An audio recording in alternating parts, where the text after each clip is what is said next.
বন্ধুরা, নিজের হাত নিজেকেই ধরে থাকতে হবে। নিজের হাত নিজেকে ছেড়ে দিলে চলবে না।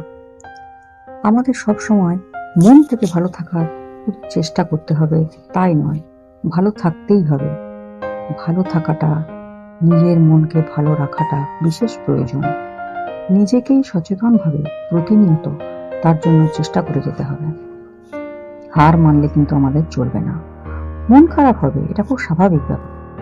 তবে যত তাড়াতাড়ি সম্ভব পজিটিভ চিন্তা ভাবনা করে আবার মনকে ভালো করতে হবে। আর এই দায়িত্বটা অন্য কেউ আপনার হয়ে নিতে পারবে না, নিজেকেই নিতে হবে। মুখের হাসি আপনাকে ফিরিয়ে আনতেই হবে। বর্তমান সময়ে এই একাকিত্ব, ডিপ্রেশন বা অবসাদ আর নানান মানসিক সমস্যার মধ্যে দাঁড়িয়ে নিজের মনকে ভালো রাখার দায়িত্ব আমাদের নিজেকেই নিতে হবে। মনে রাখবেন, জীবন হচ্ছে সেই টিভি যার কোনো রিমোট হয় না। এখানে খারাপ চ্যানেল বদলাতে গেলে নিজেকে বদলাতে হবে। ভালো থাকবেন সবাই।